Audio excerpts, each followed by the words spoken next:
Hey, welcome to another episode of Chad Sports Talk. You all know my name's Chad, taking a dive on old sports. In this video, this is kind of a continuation of my continuing the mind melding thought experiment things I do in my spare time type of activity. Another conference realignment scenario. This time, the conferences are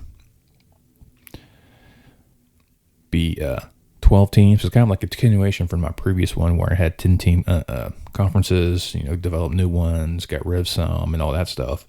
So basically the same concept again, created, a couple new conferences, got rid of one and resurrected one and called up a number of FCS teams. In terms of FCS teams, a lot of times I just dealt with location. Sometimes I looked at the stadium sizes.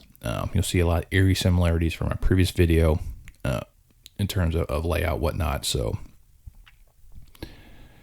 that's kind of be there. On a side note, I do have a suggestion for a video that I am still currently working on and looking at all the other aspects of that is those in the college football world kind of know that the WAC has reformed its football conference with the desire for them to move up to the FBS level.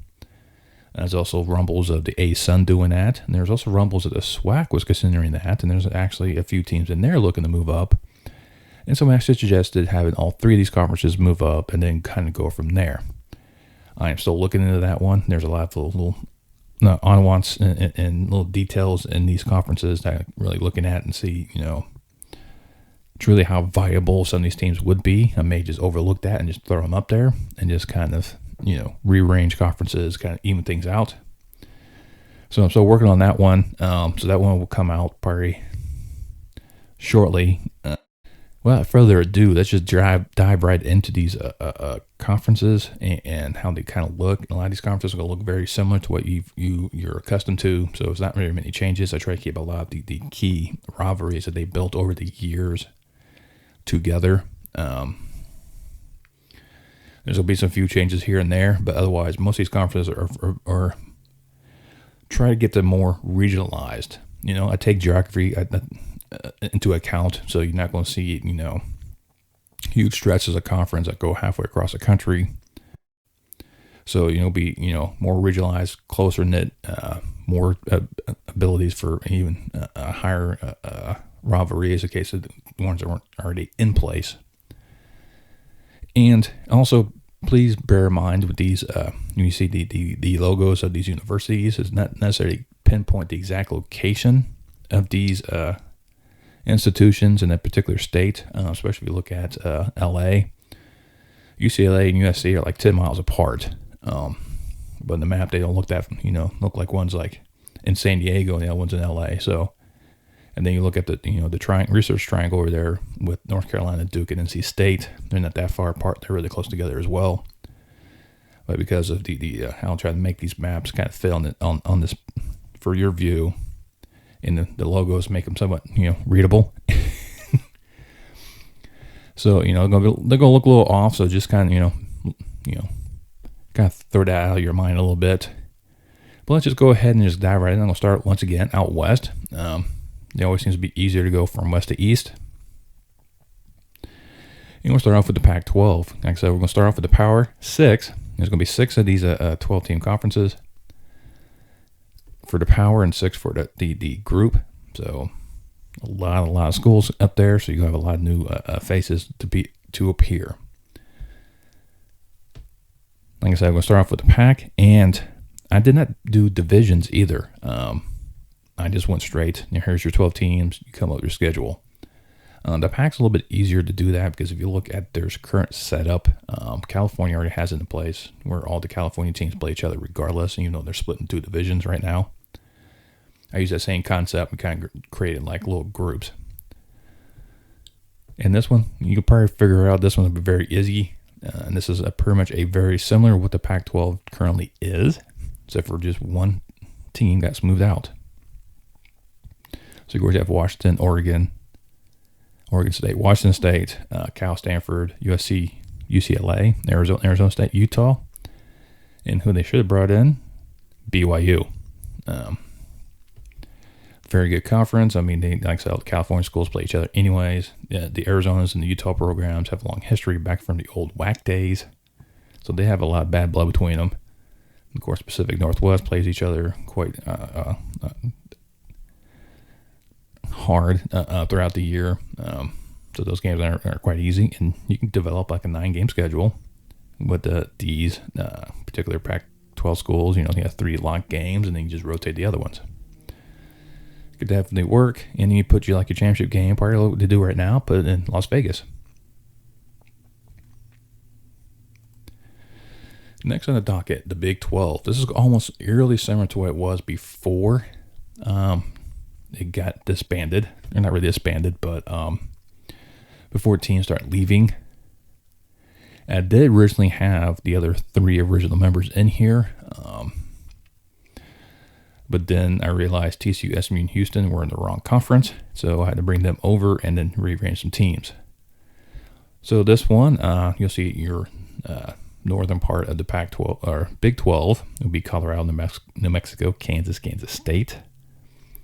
Central part would be Oklahoma State, and you put TCU and SMU or Texas Tech, Baylor, depending on who you want. Then of course your Texas group would be Texas, Houston, and then the other pair. Like I said, a Texas Tech, Baylor, and TCU, SMU, you go either or.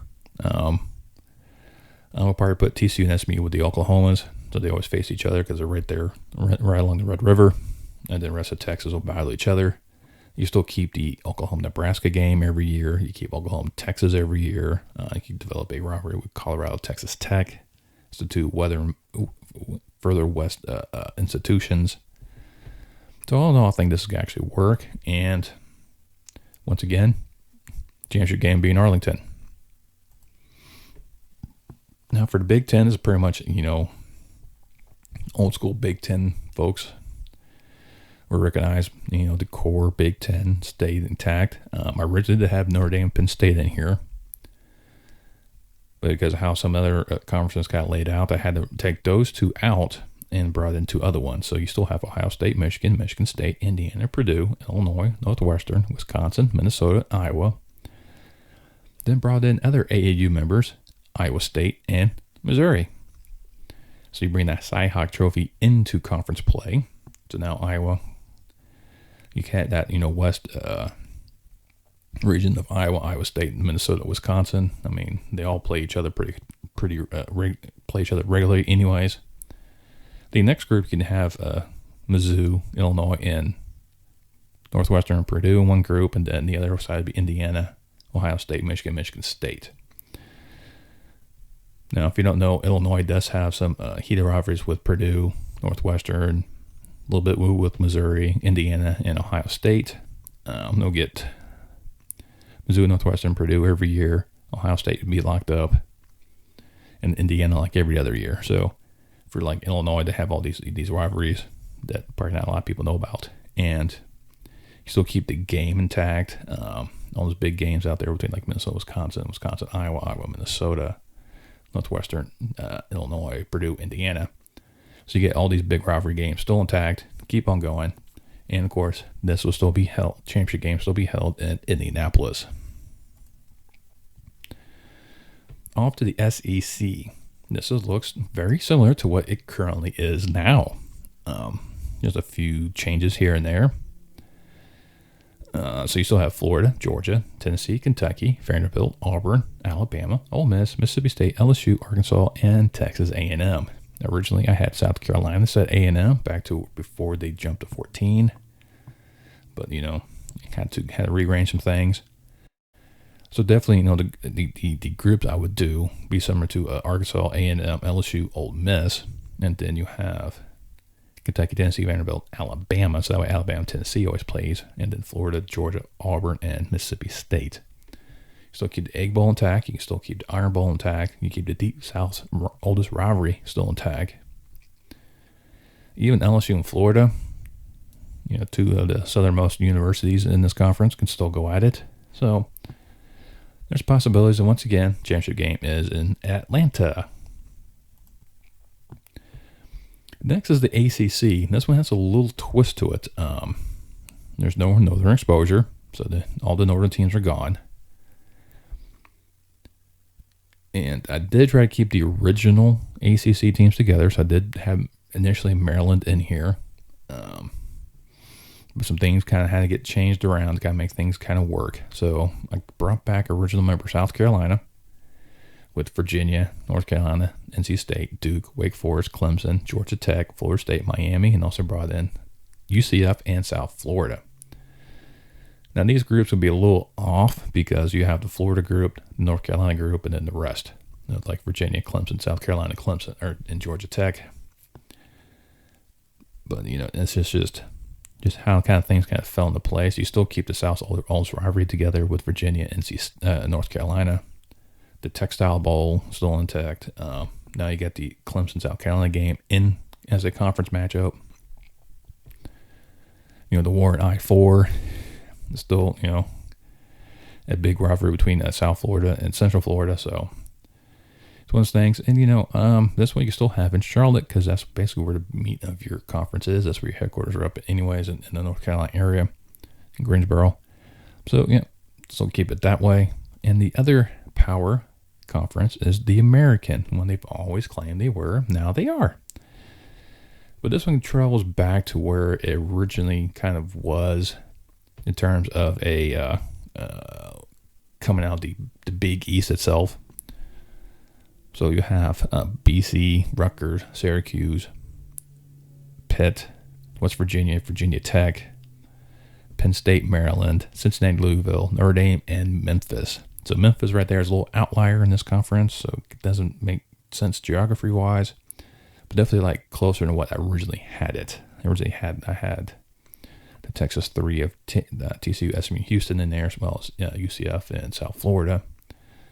This conference didn't have Notre Dame, Penn State, West Virginia, Virginia Tech, and Maryland, so this conference was stretched out immensely and made no sense. So I had to streamline this, get it more closely knit, and the groups you can have would be like Notre Dame, Cincinnati, Louisville, Memphis. All those Western schools will play each other.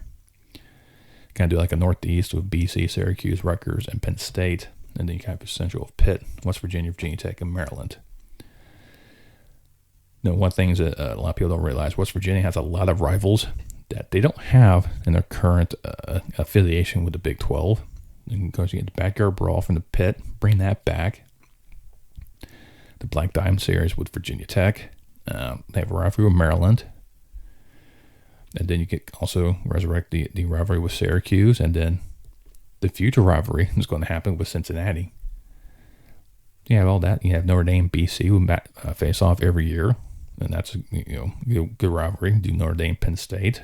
That was a good matchup before both left before Penn State left the independent ranks. So there's a lot of possibilities in this one. And this one I had a hard time really trying to pinpoint a good location for a championship game. I wanted a big time market for them to kind of flock to, and nothing bigger than MetLife Stadium. Go ahead, go to the group of 7, and then there's going to be a lot of different changes with this one. Something conference is going to still be a stretch, but a lot of them going to be really, really close knit, to say the least. And let's start off with the Mountain West.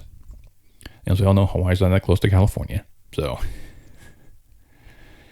but the original teams that are in the Mountain West are still in this conference. Like I said, Hawaii, San Diego State, San Jose State, Fresno State, UNLV, Nevada, Utah State, and Boise State. And then they bring over from the Big Sky, Montana, which was one of the members of the Pacific Coast Conference, was the forefather of the current Pac-12. They bring in Montana State. Both these universities have a stadium capacity well over 20,000. Both very good programs, like history with them. Montana's been a national champion. Montana State's been up there battling. Sacramento State's another one. I didn't want to bring another California school, but the lack of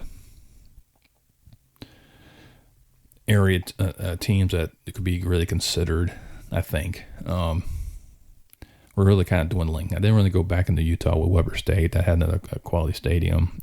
Eastern Washington was another good team. But, small stadium. Was another one I really considered because they were once a member of FBS anyways. And like Montana, were one of the members of the Pacific Coast Conference. I really considered them moving up, but they didn't have much success. That's the reason why they dropped back down.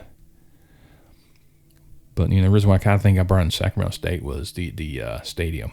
They have a well over 20,000 capacity stadium. The stadium actually hosted other professional football programs, and it's an 8th university in the state of California, so I think not big of an issue really in Sacramento. It's a decent sized city, an NBA town, so let's bring them up to the FBS level. Speaking of NBA towns, now brought in Portland State. Now, Portland State, this one, I think decades ago, they flirted with the idea, or, whispers in the winds of them possibly moving up. Never transpired. And their stadium situation is probably one the saddest in there. They used to be in Providence Park, where they used to share with minor league baseball. Then minor league baseball kind of went away as Portland kind of transitioned from that minor league baseball facility more into a soccer facility.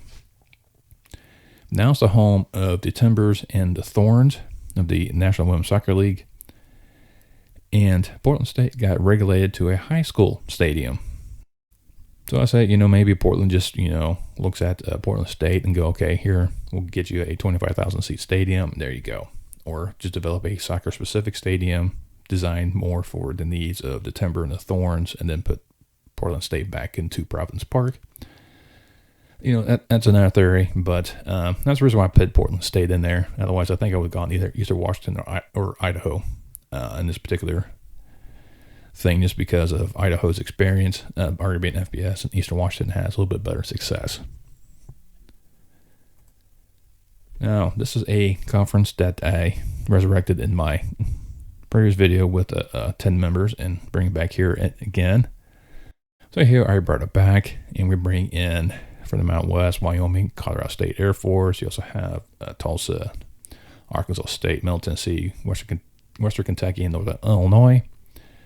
And then you bring in from Missouri Valley Conference, North Dakota State, South Dakota State, Missouri State, and Illinois State. Now, North Dakota State and South Dakota State both had very good programs. North Dakota State, of course, one of those teams that are a dominant factor right now in FCS.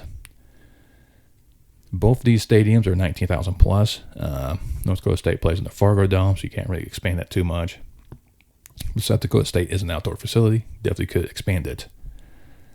I've always mentioned Missouri State in some of my other videos. I think it's a possibility because Missouri is the only FBS school, and Missouri State is one of 2 FCS members. So bring up one of those teams right there in that southwest corner in Springfield, Missouri. So I think it'd be a very viable location. You definitely develop rivalries with Tulsa and Arkansas State right there, because they're right there. They're all buddy, and but their stadium's like, I believe, 17,000. Beautiful grounds, and they just need to expand it a little bit more, get about 20,000 people there, and you're good. Illinois State's one of these universities always targeted to try to get in there. I think the MAC race should go after them, kind of go more west with the MAC. And right there in Normal, Illinois, because right now there's only 3 other FBS programs in the state of Illinois, 2 of them in the Chicago area, and 1 right there East Central Illinois in Champaign-Urbana. The stomping grounds of the Illini. And their grounds are another one that look very nice, but not definitely needs to do some additions to really put them up to that FBS level. Only about, I think, 16,000 capacity. So they definitely need to do some improvements there, but I think they could, and it'll actually, help increase, some travel to that central part of the state. And right now, with how this one looks like, the Gateway Conference was headquartered in St. Louis, so you do the same thing. You can have a championship game there at the Dome in St. Louis, or you go back up to US Bank Arena up there in Minneapolis. So there's a couple different options there for the Gateway to have a good location, the Dome Stadium for the championship. But understand, logistically, this does look like a nightmare because you go from the Nashville area all the way out to Denver, So that's a huge swatch of territory. But I really think that could really work. Now, the one I created, this is pretty much a reimagining, basically, of Conference USA. They'll take over the same offices as the Conference USA and resurrect themselves as the American West Conference. It's basically a 3-state conference. You know, I do see Tulsa and Arkansas State could possibly be in here, and that's why I kind of let the state outlines there, because they're right there in that same neck of the woods, so definitely could actually work. But, I put these, brought into New Mexico State, and UTEP. All 3 of these have rivalry games. Now they're all conference games, make them all happy. But if you look at the other institutions in here, they all have tie-ins. We either go all the way back to D2 with the Gulf Star Conference, and then the Southland Conference. They've been in the WAC, the Sun Belt. Some will now be in the American. I mean, they've all have a history of taking on each other. They've all have a long standing history of basically beating each other up. And so you bring in North Texas, you have Texas State, UTSA, Houston, Sam Houston, Louisiana Tech, Louisiana Monroe, Louisiana Raging Cajuns, and Tulane. I mean, you gotta think all these schools have some hatred to each other. You can just spurring this up, and this is definitely a championship site. You can put that right there in Houston, NRG Stadium, great stadium, pretty much right there in between the locations, and there you go. All right, next up is the MAC. Just kind of look. This one kind of looks very similar to what everyone's pretty much seen, and nothing's really changed with this one. You can see you have Western Central, Eastern Michigan's, the Ball State, Toledo, Bowling Green, Akron, Kent State, Miami, Ohio. Then you bring in Marshall for a 3rd stint in the conference, because they already had that rivalry with Ohio, so they have some history with a lot of these schools. And they bring in Eastern Kentucky. Now, Eastern Kentucky is one of these schools that has a 20,000 plus capacity stadium. One of these ASUN members that could possibly move up, and as a whole conference as a whole, if they can find another member. And there's been inclinations of whisperings in the wind of the MAC, looking at adding Eastern Kentucky and inviting them to move up and join the MAC. And it makes sense if you kind of look how it is. They're, I believe, in Richmond, Kentucky. Not that close to the Ohio border or West Virginia border, but close enough to where they can probably develop that rivalry with Michigan and Miami, and really develop a good rivalry there. And once again, keep that championship game at Ford Field in Detroit.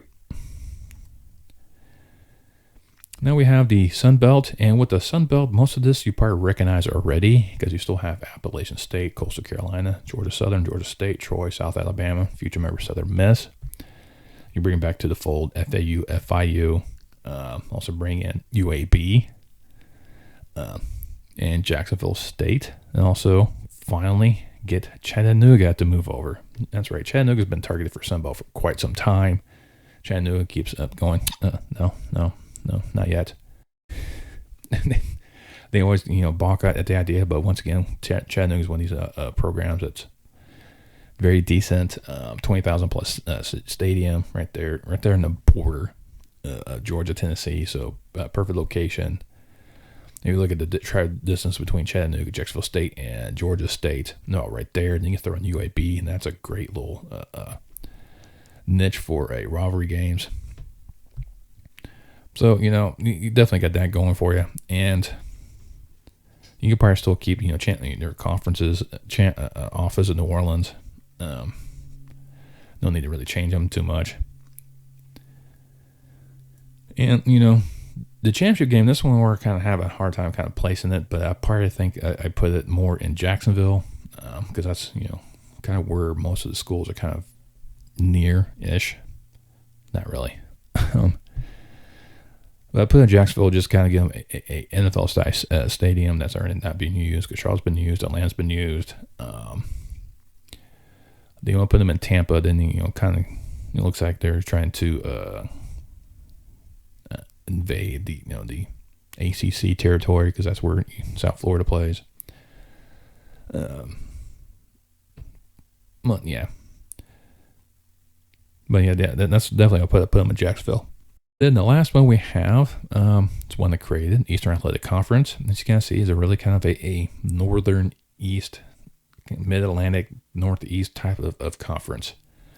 So mostly just kind of, the remnants of what's left, which really sounds bad, but that's basically what it is.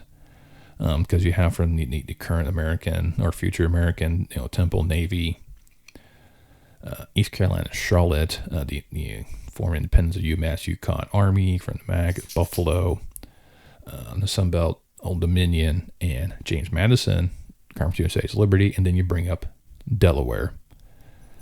This particular area, I kind of looked at trying to figure out where to put that last FCS program I was going to call up. I looked at Holy Cross up there in Worcester, Massachusetts.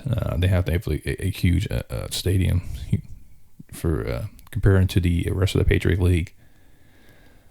But it was a Patriot League stadium or school, so I kind of stepped back away from that a little bit and left that one alone, as well as any other Ivy League school in that area. A lot of them have very good size stadiums, like Harvard, Yale.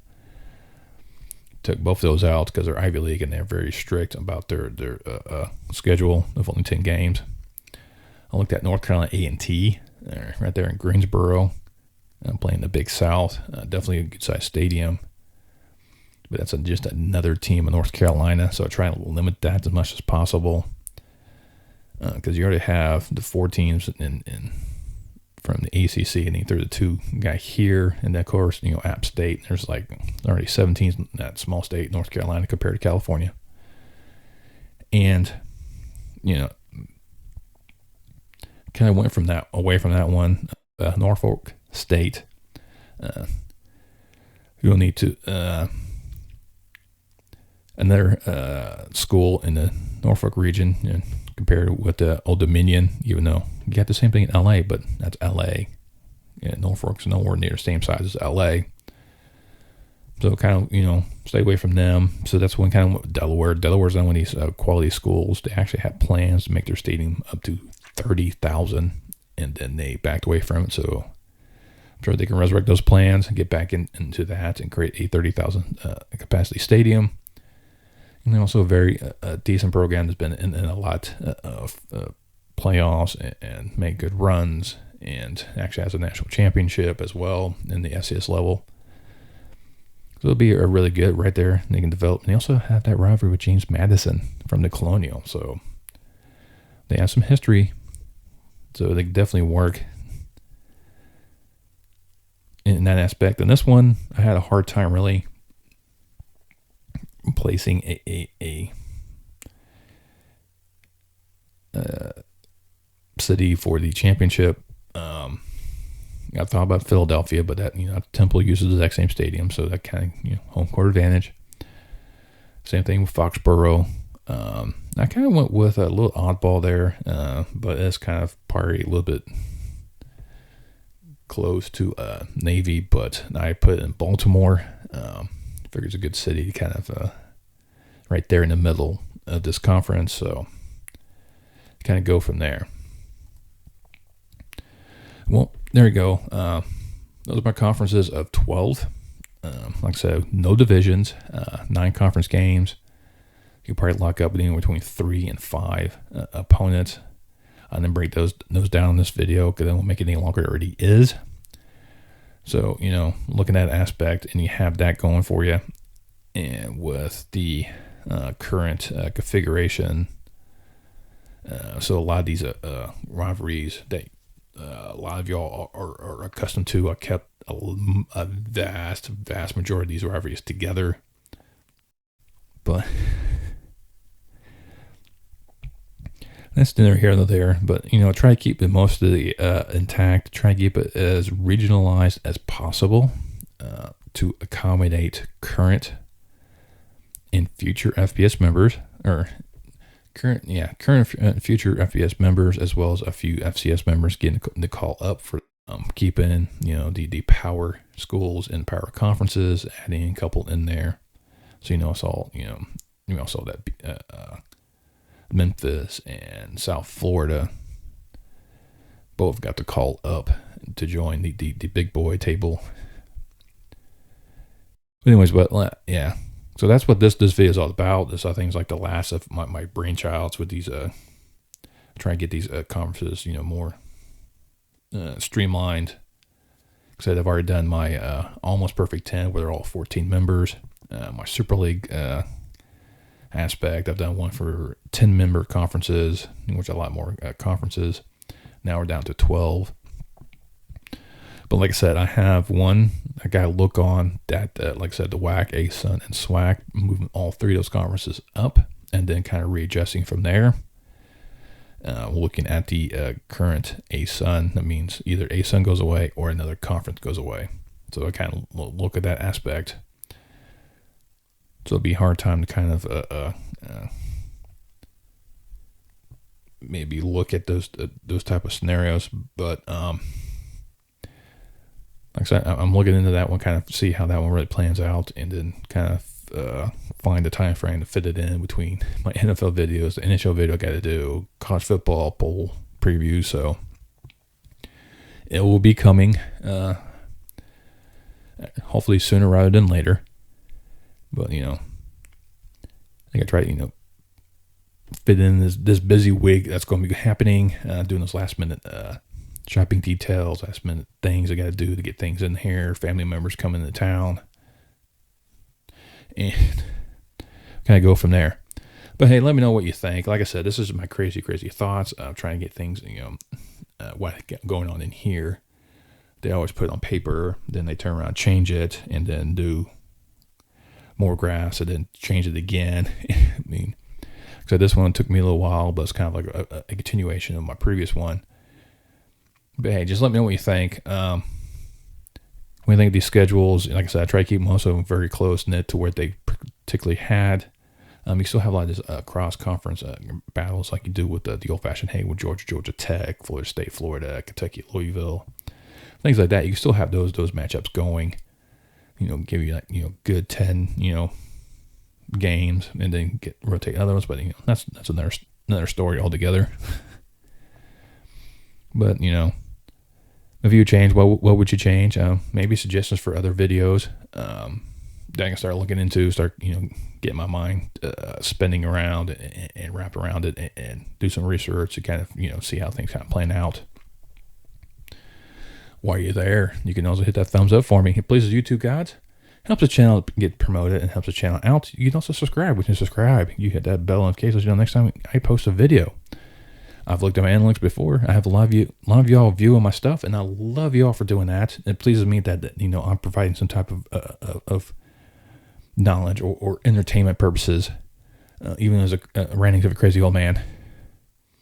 But it lets me know that you all are viewing this work. But not many of you subscribe. It doesn't cost you a dime, but it helps me out, provide more entertainment for you. I love y'all for that. Be safe this holiday weekend. Protect yourself best you can. Have a plan. And I'll see you next time on Chat Sports Talk.